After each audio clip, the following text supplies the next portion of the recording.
정치권 관심 뉴스 짚어보는 포커스 나이트 시간입니다. 오늘은 신현영 전 민주당 의원, 홍석준 전 국민의힘 의원과 함께하겠습니다. 어서 오십시오. 네, 윤석열 전 대통령이 내일 다시 한번 구속 기로에 서게 됩니다. 서울중앙지법에서 내일 오후 체포영장 집행 저지 등 5가지 혐의와 관련해서 구속 전 피의자 신문 영장 실질 심사를 받게 되는데요. 정치권 반응부터 한번 보고 오겠습니다. 내란 수계 윤석열의 마지막 여흥은 끝났습니다. 이제 감옥으로 돌아갈 시간입니다. 내일 오후 윤석열의 구속영장 실질심사가 있습니다. 4개월간의 탈옥 생활, 그 끝이 보입니다. 내일은 사법부에 대한 국민의 신뢰가 회복되고 윤석열이 무너뜨린 상식과 정의가 바로 서는 날이 되길 기대합니다. 지난번에 구속영장을 처음에 신청했을 때 항의를 많이 한 것은 공수처가 구속영장을 청구할 부서가 아닌데도 청구했기 때문에 어떤 법적 절차에 하자가 있었기 때문에 그때 문제 제기를 했습니다. 그런데 이번에 특검에서는 그런 문제는 아니라고는 보고 구속영장을 청구했는데 저희는 뭐든지 이번 이 모든 과정에 있어서 듀 프로세스, 법적 적법 절차가 지켜주기를 바라고요. 예. 윤 전 대통령이 법원에 직접 출석해서 구속의 필요성을 주장할 것으로 지금까지 그렇게 전해지고 있는데 결론은 어떻게 예상하세요? 지금으로서는 구속영장이 받아들여질 가능성이 높다라고 많이 점치고 있는 상황입니다. 예. 실제로는 내일 늦은 시간에 결과가 나올 것으로 예상이 되고 있는데요. 그동안에 소환 조사를 받으면서 증거 인멸에 대한 부분, 그리고 중대 범죄에 대한 책임자, 그리고 사실은 도망의 우려까지도 특검에서는 가능성이 있다라고 얘기하는 거 아니겠습니까? 우선은 비아폰을 삭제 지시한 부분에 있어서도 그렇고요. 또 이제는 체포영장에 대해서 경호처장이 진실을 얘기한 부분들, 이런 부분에 있어서는 윤석열 대통령이 결국에는 수사에 협조하지 않고 자칭 법치주의자라고 하지만 실제로 법을 준수하지 않는 여러 가지 절차적인 문제점들이 국민들한테 다 드러났습니다. 그렇기 때문에 이런 부분에 있어서의 특검의 입장은 결국에는 이런 제대로 된 수사, 앞으로 외환죄를 또 수사해야 되는 앞두고 있는 과정에서는 이 협조가 제대로 안 되고 있는 윤석열 대통령의 모습에 대해서는 당연히 구속을 하여서 조사해야 된다는 것들이 이제는 사법부에서도 받아들여질 가능성이 매우 높다. 그런 단서들이 계속 쌓이고 있다라고 생각이 듭니다. 예. 그러니까 총 5가지 혐의인데 윤 전 대통령 측에서는 전혀 사실 무근이다 이런 입장인데 어떤 부분이 이 구속 여부를 가를 핵심 쟁점이 될까요? 예, 아무래도 일단 윤석열 전 대통령 관련된 내란 혐의 부분은 이미 이제 수사가 진행됐고 지금 재판이 진행 중입니다. 지금 5가지 중에서 국무위원의 심의권 침해라든지 사후 선포문 작성이라든지 이런 것들은 이미 1차 때 다 다뤘기 때문에 저는 핵심 쟁점은 아니라고 보고요. 지금 외환을 들고 나왔는데 이 외환 부분은 이번에 이제 빠졌죠. 그렇기 때문에 굳이 이제 이번에 쟁점을 따진다면 저는 이제 체포 영장의 어떤 집행 제지 부분의 어떤 특수 직무 집행 방해 이런 걸로 인해서 계속해서 좀 수사를 좀 집중하고 있는데 이런 부분에 대해서는 이미 1차 때 구속 취소를 하면서 과연 이 체포 영장을 공수처가 수사 권한이 있는 거냐 이렇게 당시에 이제 영장 담당 판사가 이제 생각을 했단 말이죠. 그런 부분이기 때문에 저는 법적으로는 영장이 기각될 가능성이 굉장히 많다. 그런데 이제 문제는 뭐냐면 일단 관련된 종사자들이 지금 현재 구속되어 있고 특히 정치적으로 많은 어떤 법원에서도 압박을 받고 있는 이런 상황을 어떻게 법원에서 이제 극복할 것이냐 이 문제가 결국은 이제 영장 발부 여부에 달렸다고 봅니다. 네, 한 분은 구속 가능성이 높다 그러고 또 기각 가능성이 높다 한 분은 그러셨고 그런데 내일 영장 심사를 받은 다음에 대기하는 장소가 이제 서울구치소라고 그렇죠. 하는데 거기에 에어컨이 없다면서요? 그렇죠. 서울구치소가 상당히 오래된 건물이고요. 네. 실제로 윤석열 대통령 이전에 구속됐을 때도 서울구치소에 계셨습니다. 그렇기 네. 때문에 아마 시설에 대해서는 익숙할 거라고 보이고요. 이왕에 있는 구치소잖아요. 네. 많은 그런 정치 이슈가 되는 그런 대상자들이 구치소에 수감이 됐었던 과거력이 있기 때문에 실제로는 지금 124일만 이렇게 구속이 될 가능성에 기로에 놓여 있는 것인데 결국에는 오늘이 마지막 에어컨 쐬는 마지막 날이다. 이런 얘기들을 패널들이 많이 하시더라고요. 그래서 준비하셔라. 그리고 그런 국민들과 시민들의 고통을 본인도 한번 겪어보셔라. 라는 부분에 있어서의 뭔가 정제의 목소리들이 큰 것으로 보입니다. 박근혜 전 대통령도 이제 서울구치소에 있었고 이명박 전 대통령은 동북구치소에 있었는데 그때도 더워서 상당히 이제 고생을 했다고 그러더라고요. 예, 그렇습니다. 아무래도 이제 구치소가 뭐 냉방, 난방 뭐 예. 이런 부분들에서 굉장히 좀 열악하죠. 특히 의왕에 있는 서울구치소 같은 경우는 범틀이라 해서 사실 큰 어떤 정치 관련된 범죄 혐의자, 경제 혐의자들이 굉장히 많이 들어가 있는 상징적인 곳이기도 하죠. 그래서 지난번에도 이제 의왕에 계시다고 했는데 저는 민주당이 조금 전에 김병기 원내대표 하는 이야기가 4일간 했던 탈옥 생활이 이제 마무리된다 이런 표현을 했는데 예. 물론 뭐 정치인이기 때문에 센 표현을 했지만 뭐 그 표현 속에는 그러면 지난번에 구속 취소 결정이 그럼 잘못된 것인가 그런 어떤 걸 전제로 깔고 하는데 대단히 저는 부적절한 어떤 그런 어떤 발언이라 보고 어떤 결정이 나더라도 결국은 이제 사법의 판단은 이제 존중을 해야 되는데 지금 민주당의 어떤 발언들 특히 지금 현재 행동하는 것들을 보면 어젠가요, 오늘인가요? 지금 민주당에서는 정치검찰 조작 기소 TF라고 해서 이미 대부분 확정 판결 난 사항들까지도 예를 들면 대북 송금이라든지 대장동 사건 또 김용희 정치 자금 문제 뭐 이런 것까지도 지금 현재 다시 이제 파헤치겠다 이렇게 주장하고 있지 않습니까? 이런 것이야말로 법치주의의 근본을 흔드는 굉장히 위험한 그런 발상이다 그렇게 생각을 합니다. 저는 이제 국민의힘 의원들이 더 이상 윤석열 전 대통령을 두둔하면 안 된다고 봅니다. 실제로 지금 내란 수계라고 하는 지금 재판을 받고 있는 분이시기도 하지만 많은 주변인들이 상당한 피해를 받습니다. 계엄 사령관들 다 구속돼 갖고 그렇게 고통을 받았고요. 결국에는 퇴직금도 못 받고서는 그 가족들은 상당한 순환사를 겪을 수밖에 없는 고통에 있는 것이고 실제로 김용현 전 국방부 장관도 구속되지 않았습니까? 연장됐고 노상원 그런 부분도 다 구속돼 있는데 왜 하필 윤석열만 그러면은 직위원 판사에 의해서 정말 특혜를 받는 방식으로의 그런 구속이 취소가 됐는지 이런 예. 부분에 있어서 국민들이 납득할 수가 없기 때문에요. 이번에 특검팀에서 상당히 준비를 많이 했고 내일은 정말 PPT까지 띄우면서 그리고 보완을 철저히 하는 끝까지 과정에 있어서의 정말 구속이 필요하다는 부분에 있어서 피력을 상당히 할 것으로 보입니다. 예. 내일 오후 2시 15분 서울중앙지법 자세히 한번 저희가 들여다봐야겠고요. 자, 이런 가운데 김건희 특검팀은요. 오늘 국민의힘 윤상현 의원의 국회 사무실 그리고 자택 등을 압수수색했습니다. 어제는 김선교 의원에 대해서 출국 금지 조치를 내리기도 했는데 국민의힘이 강하게 반발을 하고 있습니다. 관련 목소리 먼저 들어보시죠. 양평 군민들이 서울 양평 고속도로를 이용할 수 있도록 IC 신설을 검토해 달라고 한 것이 문제가 된다면 사실상 국회의원 전원을 출국 금지 조치해야 할 것입니다.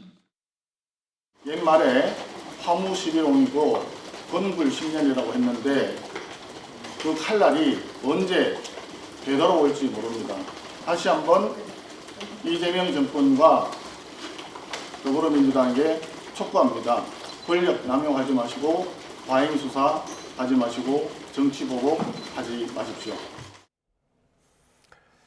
예, 그러니까 윤상현 의원은 2022년 국회의원 보궐선거 공천 개입 의혹과 관련해서 그리고 김선교 의원은 서울 양평고속도로 종점 변경 개입 의혹과 관련해서 수사가 지금 진행 중인데 송원석 국민의힘 원내대표가 정치 보복이라면서 반발을 했습니다. 예, 김성교 의원이 이야기했지만 김성교 의원은 이제 양평을 지역구로 두고 있죠. 그렇기 네. 때문에 당연히 이제 양평 고속도로에 있던 전반에 관련해서 내용을 잘 알고 있고 특히 또 그 이전에 또 양평 군수까지 했기 때문에 양평의 어떤 노선 문제라든지 특히 또 IC 신설 문제에 대해서 계속해서 국토부에 어떤 민원을 전달하고 주민들의 어떤 의견을 반영하는 그런 어떤 일을 당연히 했을 겁니다. 그렇기 때문에 지금 현재 저렇게 이제 반발을 하는 건데 물론 뭐 지금은 단순하게 이제 출국 금지만 되기 때문에 뭐 구체적으로 이 김건희 여사 관련된 특검이 어떤 혐의점을 갖고 있는지는 모르겠습니다만은 예. 제가 봤을 때는 김건희 여사의 양평 관련돼서 만약에 김건희 여사와 관련된 처가했던 땅이 문제가 됐다면 그쪽에 지나는 땅 부근에 지나는 것이 이제 IC가 있어야 되지 그게 이제 JC지 않습니까? 즉 구체적인 어떤 차량에 입출입을 할 수 없는 어떻게 보면은 제시가 있다는 것은 주변의 어떤 소음이라든지 또 분진, 먼지라든지 있기 때문에 결코 땅값에는 어떤 좋은 어떤 결과가 나지 않고 있는 것이죠. 그렇기 때문에 제이씨는 지금 교차로 말씀하시는 그렇습니다, 거죠? 그렇습니다. 그래서 분기점이라고 하죠. 예. 그렇기 때문에 이 사안 관련해서는 뭐 수없이 많은 이슈로 뭐 토론도 했지만 이런 거 가지고 또 해당 지역구의 김성교 의원까지도 출금을 한다. 글쎄 뭐 수사에 대해서 아직까지 뭐 가타부타 말하기는 좀 빠릅니다만은 특히 윤상현 의원 같은 경우는 2022년 당시 보궐선거에 이제 공관위원장을 했는데 사실 이제 정당의 공천 과정에 이렇게 명시적으로 뭐 돈 건품이라든지 이런 것도 아닌 상황에서 수사가 지금 개입되는 사례는 제가 알고 있는 범위 내에서는 극히 없다, 극히 드물다고 생각합니다. 왜냐하면 그것은 그 정당의 어떤 공천 과정이라는 것은 정당의 어떤 자율성이 지극히 존중될 수밖에 없는 그런 어떤 영역이기 때문에 과연 이런 부분에 대해서 지금 윤상현 의원에 대해서 자택과 사무실에 대한 강도 높은 압수수색을 했는데 이런 부분들 통해서 저는 반사적으로 국민의힘의 어떤 공천이 문제가 많다는 이런 어떤 부정적인 어떤 이미지를 좀 드시기 위한 어떤 그런 어떤 강도 높은 압수수색이 아니냐 이런 네. 어떤 측면에서 국민의힘 입장에서는 이런 어떤 수사 여부에 대해서 굉장히 좀 우려할 수밖에 없는 상황인 것이죠. 그러니까 공천 개입이 극히 없고 없어야 하는데 있는 것 같아서 지금 이제 수사를 하는 거잖아요. 정황이 다 드러났잖아요. 윤석열 대통령이 뭐 그 김영선이 좀 하랬더니 당이 말이 많네 뭐 이러면서 전화가 다 녹취가 국민들이 다 들었는데 그거를 문제가 없다라고 얘기하는 국민의힘이 아직까지는 개선될 여지가 없다라는 것을 말하는 것이고요. 네. 실제로 홍석준 의원님도 그럼 공천에서 불이익 받은 거 아닌가요? 그런 부분에 있어서 사실은 억울한 분들도 있을 것이고 사실은 특혜를 받은 사람도 있을 것인데 이런 부분에 있어서 국민의힘이 제대로 된 쇄신이 되려면 앞으로는 이런 부분에 있어서 당연히 들여다보고 문제가 있는 거는 당연히 책임을 져야 된다고 생각을 합니다. 그러면서 윤석열 그 당시의 공관위원장 뭐 윤석열 대통령한테 전화 받은 거 없다고 했어요. 그런데 사실로 드러나고 있는 거잖아요. 거짓말이 드러나고 있기 때문에 그런 부분에 있어서 사실 규명을 위해서 압수수색이 필요한 것이고 그 과정에는 당연히 김영선 전 의원의 공천, 명태균 씨의 그런 공천 이런 부분에서의 개입이 불합리하게 김건희 여사가 엮여서 들어왔기 때문에 네. 지금 오늘의 압수수색은 비단 이런 분들뿐만 아니라 김상민 전 검사 이분도 사실은 조국 그 장관 수사 고생했으니까 김건희가 챙겨야 된다라고 얘기했던 분이신 거잖아요. 이런 부분에서 명명백백하게 당연히 드러날 필요가 있다라는 생각이 들고요. 지금 추경호 전 그 원내대표도 이제는 사건을 이첩받아서 특검에서 들여다본다는 거예요. 예. 그래서 비상계엄에서 그 당시에 원내대표로서의 오히려 비상계엄 해제를 방해한 거 아니냐 이런 부분에서 드러날 필요가 있는 것이고 양평 고속도로도 그렇습니다. 결국에는 그 김건희 여사의 일가 땅에 우회할 수 있도록 하는 가능성에 대해서 지금 특검으로 16개 중에서 조사를 하고 있는 것이잖아요. 예. 그러다 보니까 정황이 있으니 출국 금지를 하는 거고 관련해서 당시에 원희룡 장관까지도 지금 출국 금지를 당한 상황이에요. 그렇기 때문에 김건희, 윤석열 지키려다가 국민의힘의 많은 분들이 일부는 또 부역을 하다가 지금의 이런 처참한 상황까지 다가가는 거를 단순히 정치 보복이라고 할 수 있을 것인가? 국민들은 그렇게 생각하지 않을 것이다. 라는 생각이 듭니다. 그러니까 지금 말씀하신 것처럼 김성교 의원이 출국 금지되고 윤상현 의원이 오늘 압수수색 당하고 지금 말씀하신 것처럼 추경호 의원도 이제 공수처로부터 그 특검팀이 이제 그 사건을 이제 이첩받았다고 이제 그래서 본격적으로 지금 현역 의원들에 대한 수사가 이제 본격화되는 것이 아니냐 싶기도 합니다. 어떻게 예, 보시나요? 그렇습니다. 지금 이제 3대 특검으로 인한 어떤 수사가 이제 본격화된다고 볼 수가 있겠죠. 사실은 윤석열 전 대통령 관련된 부분은 이미 수사가 이루어지고 재판이 이루어지기 때문에 뭐 제가 이 시간에도 좀 말씀드렸습니다만은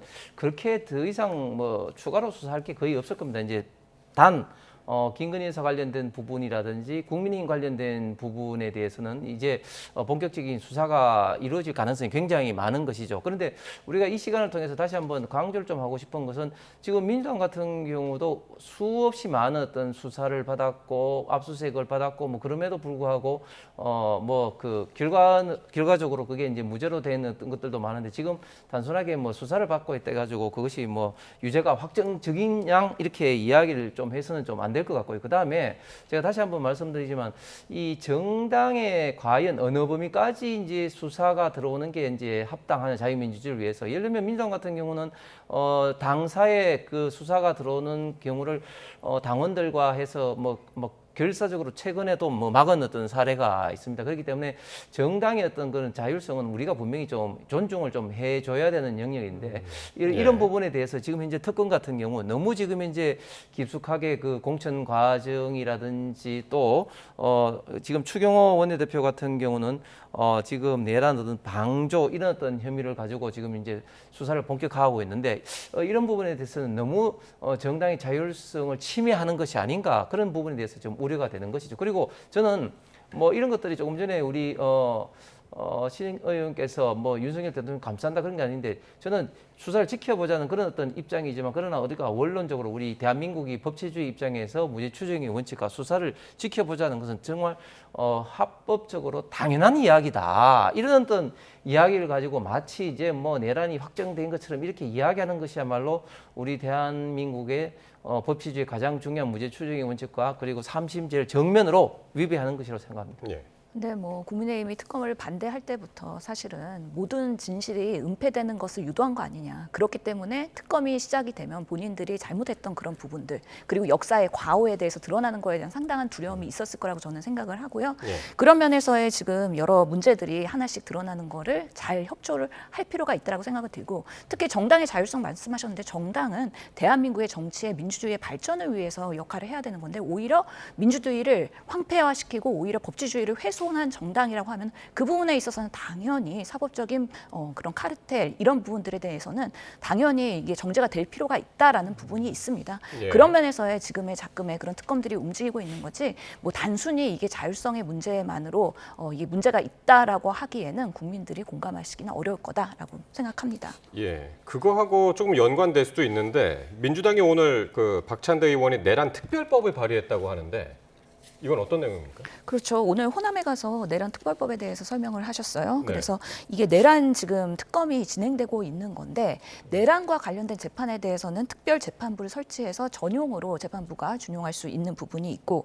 실제로 이제 대통령이 나중에 사면을 할 때 내란을 일으킨 그런 원인들의 범죄자들에 대해서는 사면을 못하도록 하는 부분도 포함이 되어 있습니다. 그리고 예. 내란 뭐 예전에 홍준표 전 시장도 얘기했는데, 이런 내란 정당에 대해서 위헌 해산에 대한 부분도 리스크가 있다라고 얘기를 한 거잖아요. 그런 면에서 내란범을 배출한 정당에 있어서는 국가가 지원해주는 국고 보조금도 차단해야 된다는 부분들, 그리고 결국에는 윤석열, 김건희 내란 청문회 개최 등 여러 가지 부분에 있어서 내란을 예. 진상규명을 하는 데 있어서의 그 부분에 같이 동참하는 현장에서의 많은 제보자들은 감면해주고, 오히려 사실을 은폐하는 부분들에 있어서는 절대 감면이나 사면에 대해서는 차단하는 방식으로의 내란 특별법을 발의했다라고 예. 설명드리겠습니다. 그러니까 국민의힘의 국고보조금이 차단되겠네요. 만약에 이 법이 이제 통과가 되면.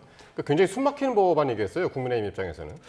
굉장히 압박의 강도가 세죠. 예. 그런데 저는 지금 현재 당대표 선거 국면이기 때문에 정청래 의원과 지금 박찬대 의원이 어떻게 보면 좀 선명성과 좀 강성 경쟁이 이루어지고 있는 이런 상황에서 박찬대 의원이 그런 어떤 분위기를 또 활용하고 있는 것이 아닌가 생각합니다. 왜냐하면 가칭 내란 특별법 같은 경우는 굉장히 지금 이제 위헌 어떤 소지가 많은 어떤 법이죠. 첫 번째, 제가 그 전문을 읽지 못했습니다만, 만약에 이런 어떤 식으로 소급 입법이 된다. 소급 입법이 된다면 네. 굉장히 문제가 많은 거죠. 예를 들면 소급 잘 아시지만 소급 입법은 원칙적으로 안 되는 건데, 소급 입법이 안 되면 지금 현재 설사 지금 현재 윤석열 전 대통령이 내란 혐의가 대법원에서 확정된다 할지라도 그게 이제 효과가 없는 것인데, 만약에 소급 입법을 하도록 만들어 버리면은 네. 그것은 굉장히 그 유언 어떤 소지가 좀 있을 수밖에 없다. 그 다음에 또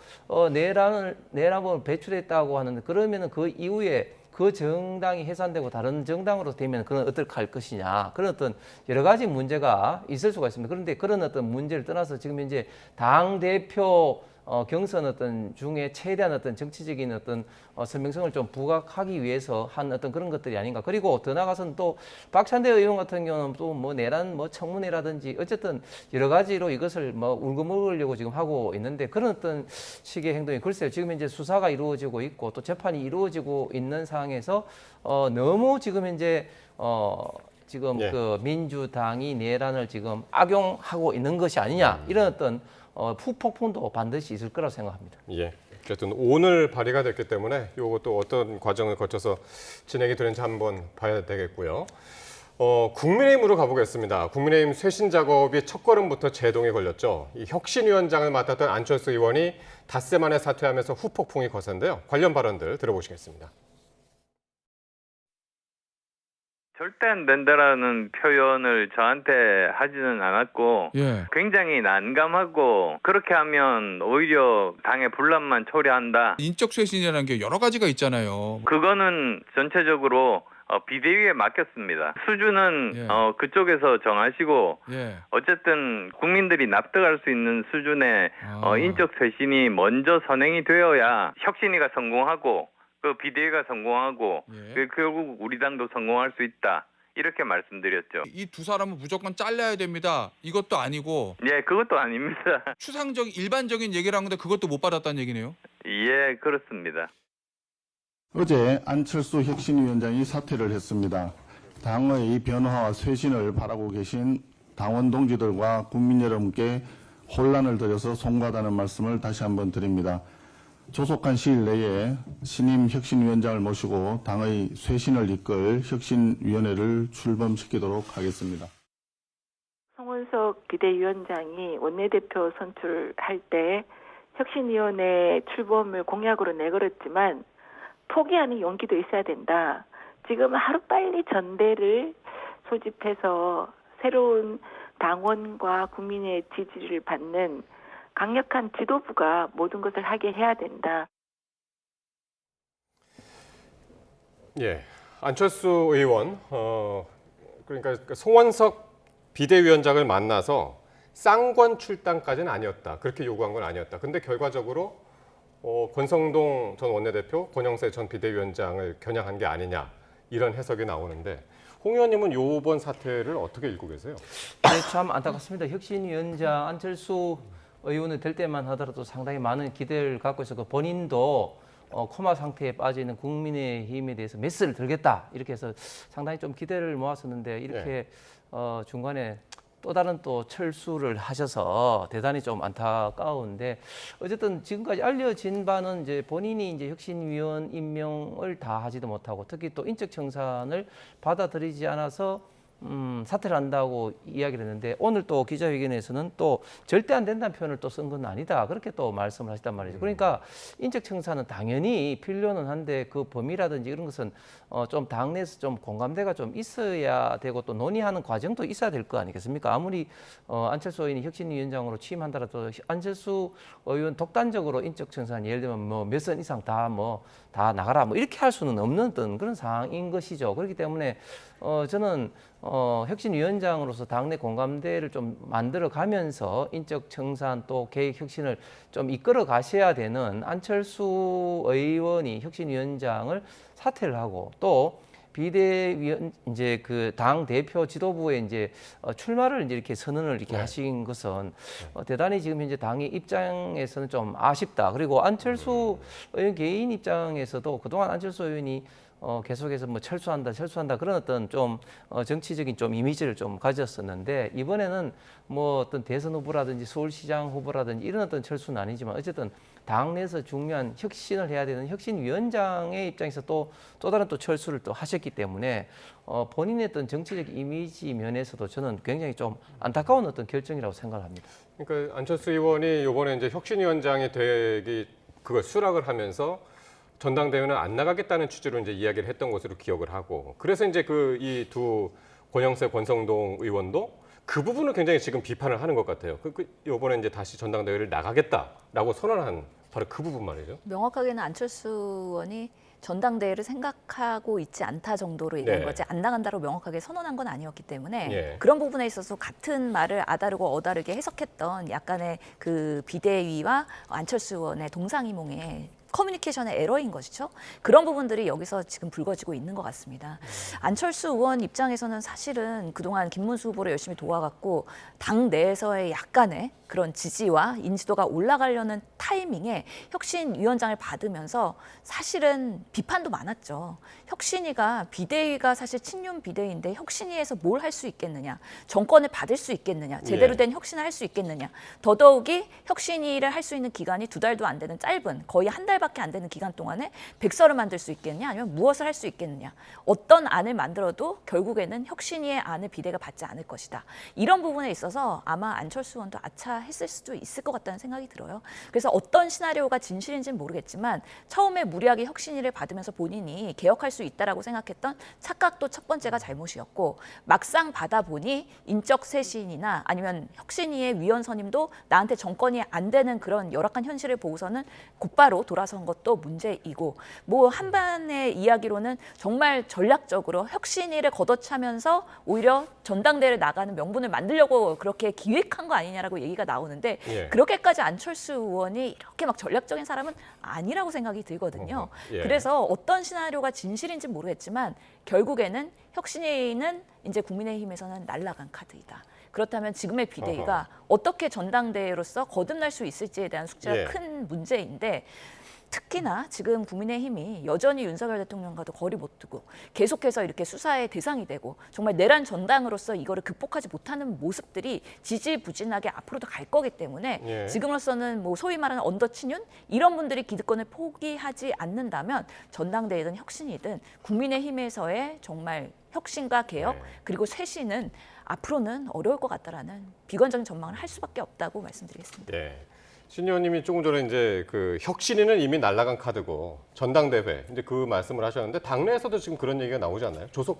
좀 조기 전당대회? 그러니까 혁신위는 포기하고 전당대회를 좀 앞당겨서 하자. 이런 의견들이 나오는 것 같은데요. 근데 이미 이제 전당대회 날짜가 이제 8월 19일인가 이제 날짜가 이제 정해졌기 때문에 이제 새로 이제 당기지는 이제 어려울 것 같고 사실상 이제 전당대회 이제 분위기로 가는 것이죠. 예. 그렇기 때문에 이제 일부에서는 이제 전당대회로 이제 가는데 굳이 혁신위원회가 필요하느냐. 그래서 조금 전에 이제 자료화면에서 조은희 의원 같은 경우는 포기할 줄 아는 그런 용기도 필요하다. 그런 어떤 이야기가 나오고 있는 그런 어떤 상황입니다. 앞으로는 이런 것들을 기반으로 해서 아마 혁신위에 대한 관련된 관심의 좀 정도가 많이 좀 약해지지 않을까. 이제 본격적인 좀 전당대회 어떤 분위기로 가면서 자연스럽게 전당대회에 나오는 어떤 그 주자들을 통해서 당을 어떻게 개혁하고 혁신하겠다는 그런 어떤 말들이 굉장히 또 더 많이 나올 것 같습니다. 예. 그러니까 혁신위원장을 다시 한번 선출하면서 그건 그것대로 가고 전당대회는 전당대회를 가고. 그렇습니다. 예. 예, 근데 설사 그러니까, 선출하더라도 혁신위원회가 이제는 전당대회 때문에 그렇게 좀 주목도는 많이 좀 낮아질 것 같습니다. 예. 그래서 이제 전당대회 모드로 가는 것이 아니냐 그러는데 지금 일단은 안철수 의원 이제 뭐 선언을 했으니까 나가는 거고 조경태 의원 출마 선언했고 양향자 전 의원 그리고 장성민 전 의원도 이제 출마를 한다고 했고 지금 관심이 누구냐면 이제 그 한동훈 전 의원, 전 대표 그리고 김문수 전 후보란 말이에요.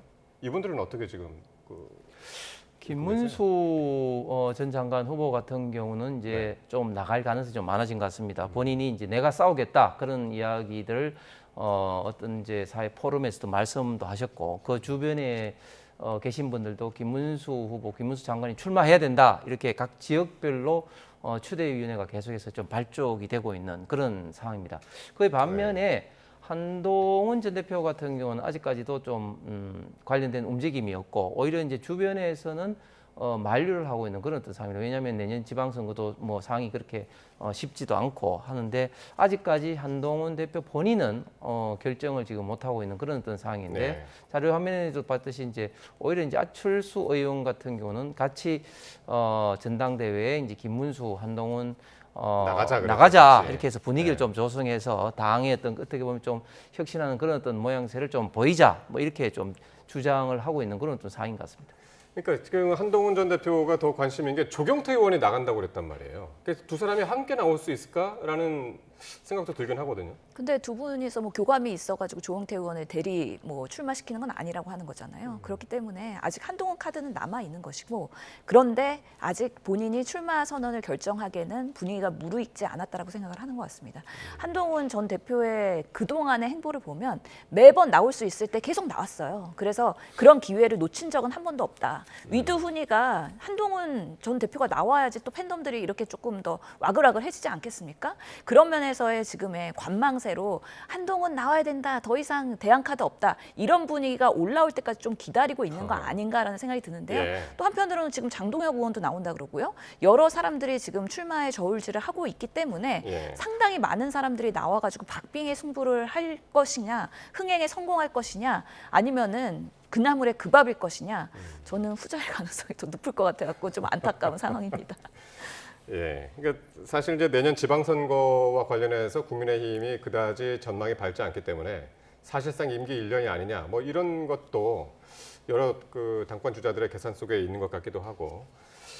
어쨌든 민주당 잠깐 보면은요, 민주당은 지금 정청래 박찬대 의원 이제 당권 주자인데 호남 민심에 지금 공을 들이고 있는데, 정청래 의원은 싸우는 대표를, 그리고 이제 박찬대 의원은 섬김의 리더십을 내세우고 있는데, 두 분 지금 어떻게 잘 네. 진행이 되고 있는 건가요? 지금 경쟁이? 그래도 분열과 갈등이 되지 않는 방향으로의 페어플레이를 하기 위해서 상당히 노력을 하고 있는 것으로 보이고요. 정청래 의원이 아무래도 인지도가 높다 보니까 어디를 가나 좀 들썩들썩하는 건 아하. 사실입니다. 그래서 오늘은 또 국방위 출석, 오랜만에 법사위원장 마무리하고 국방위로 왔더니 예. 그 부분에 있어서 상당히 또 조명을 많이 받더라고요. 그런 면에서는 지금 인지도가 정청래 의원이 높은 것인데, 이재명 정부의 성공을 위해서는 어떤 당대표가 오히려 더 잘 이게 티키타카와 이게 협업이 잘 될 것이냐, 예. 이런 부분에 있어서는 또 다른 측면에서의 그런 판단이 이루어질 수 있기 때문에 아직까지는 지금 한 달 정도의 시간이 남지 않았습니까? 네. 그런 면에서는 반전의 반전을 꾀할 수 있는 모멘텀이 몇 번 있을 수 있다. 그래서 지켜볼 수밖에 없다라고 생각합니다. 두 분 저렇게 항상 손을 꼭 잡고 다니는데 이런 그 이른바 아름다운 경선 끝까지 갈 수 있을까요? 홍 의원님은 어떻게 보세요? 쇼윈도 부부죠. 예. 이제 곧 이혼을 앞둔 부부들이 항상 예. 보면은 이제 겉으로는 아주 손잡고 다정한 척 다니고 있는 거죠. 지금 내면적으로는 예를 들면 양문석 의원 같은 경우는 이제 정청래 의원을 돕고 있는데, 지금 이제 당의 많은 의원들 같은 경우는 특히 이제 이재명 대통령의 복심이 지금 박찬대 의원이랑 누구나 다 알기 때문에 정청래가 불가촉 천민, 인도의 불가촉 천민을 빗대서 불가촉 정치인이냐, 뭐 이런 어떤 발언을 하기도 했습니다. 그런데 우리가 바로 지난주에도 다루었지만 지금 김어준 씨 같은 경우는 지금 정청래 의원을 지금 밀고 있고, 그리고 박찬대 의원은 지금 이재명 대통령 중심으로 한 개딸 그룹들이 이제 밀고 있는 상황인데, 사실은 지난주에도 말씀드렸지만 사실은 보통 같은 경우는 이재명 대통령이 미는 사람이 당연히 돼야 되지만 지금 상황은 좀 다르단 말이죠. 특히 김어준 씨의 영향이 지난 이 시간에도 봤지만 예. 만만치 않은 상황, 특히 문재인 전 대통령이라든지 우원식, 김민석 이런 어떤 내노라는 사람들도 다 그 콘서트에 온 걸 보면 김어준 씨의 어떤 영향력이 또 이번 이 당 대표 선거에서 과연 어느 정도인지 다시 한번 확인할 수 있는 선거가 아닌가 생각합니다. 네. 어느덧 8월 2일 전당대회는 정말 얼마 남지 않았네요. 네. 끝까지 한번 아름다운 경선이 될지 한번 지켜보도록 하겠습니다. 지금까지 신현영 전 민주당 의원, 홍석준 전 국민의힘 의원과 함께했습니다. 고맙습니다.